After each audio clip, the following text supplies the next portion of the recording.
वनवास काल में जब पांडव अपने छुपने के लिए जगह खोज रहे थे, उसी समय वन में एक अत्यंत सुंदर दिव्य भवन दिखाई दिया। भीम ने कहा, भैया मैं महल देखना चाहता हूँ। युधिष्ठिर ने कहा, जाओ देख लो। जब भीम महल के पास पहुंचे तब वहां पर शनिदेव पहरा दे रहे थे। शनिदेव से बोले, मैं महल देखना चाहता हूँ। शनिदेव बोले, महल देखने का नियम है और उसे फॉलो करना पड़ेगा। शनिदेव ने कहा कि महल के एक ही हिस्से को देखना है, देख करके सब कुछ बताना है और अगर नहीं बता पाए तो कैद कर लिए जाओगे।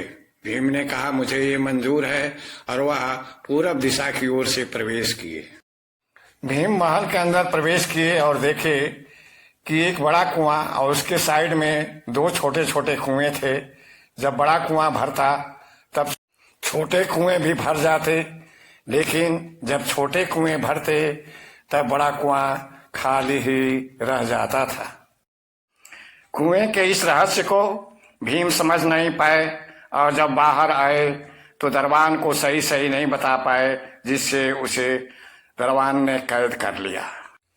फिर आए अर्जुन और उन्होंने भी देखने की इच्छा प्रकट की और पश्चिम द्वार से प्रवेश किया। अंदर जाने पर उन्होंने देखा कि एक खेत में बाजरे और मक्के की फसल बोई हुई है। बाजरे पर मक्का और मक्के पर बाजरा निकल रहा है। देख करके बहुत ही अचंभित।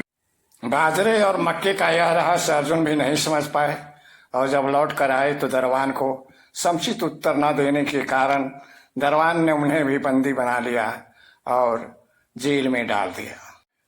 फिर आए नकुल और उन्होंने उत्तर दिशा की ओर से प्रवेश किया। अंदर जाने पर उन्होंने देखा कि सफेद रंग की गायें चल रही हैं और जब भूख लगता है तो बछड़ी छोटी बछिया का दूध पीती हैं। यह बात नकुल न समझ सके और जब लौट कर आए तो समुचित उत्तर न दे सके, इस कारण वह भी बंदी हो गए। और अंत में आए सहदेव और दक्षिण दिशा की ओर से प्रवेश किए। अंदर जाने पर उन्होंने देखा कि एक चांदी के सिक्के पर सोने का एक बहुत बड़ा पहाड़ खड़ा है और हिलाने डुलाने पर भी नहीं हिलता डुलता है। यह बात वह भी नहीं समझ पाए और जब बाहर आए तो दरबान को उत्तर न देने के कारण दरबान ने उन्हें भी बंद कर दिया।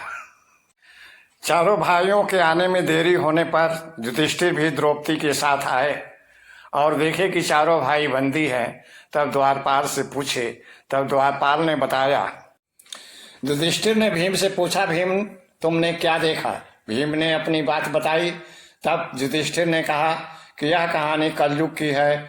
कलयुग में पिता अपने बेटों का पेट भरने में सक्षम होगा, लेकिन बेटे अपने पिता का पेट नहीं भर पाएंगे। फिर अर्जुन से पूछा।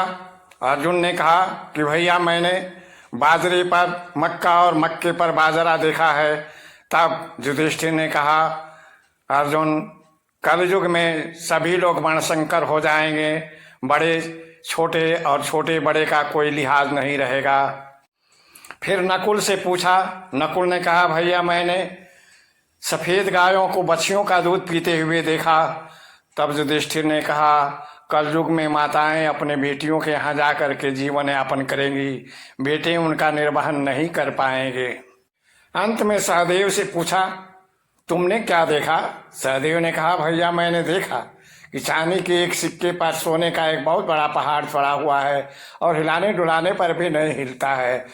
तब युधिष्ठिर ने कहा, यह भी कलयुग की ही कहानी है। धर्म अधर्म के तले दबा तो रहेगा लेकिन मरेगा नहीं, यही कलयुग की निशानी है। कलयुग के सभी प्रश्नों का उत्तर सुन करके द्वारपाल ने पांचों पांडवों को रिहा कर दिया और पांचों भाइयों को लेकर के युधिष्ठिर वहां से चले गए। युधिष्ठिर ने द्वापर में ही कलयुग में होने वाले सभी कर्मों का बृहद वर्णन कर दिया। यह कहानी आपको कैसी लगी कमेंट करके बतावें।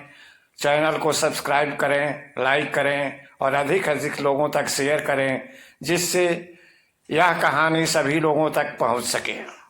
धन्यवाद।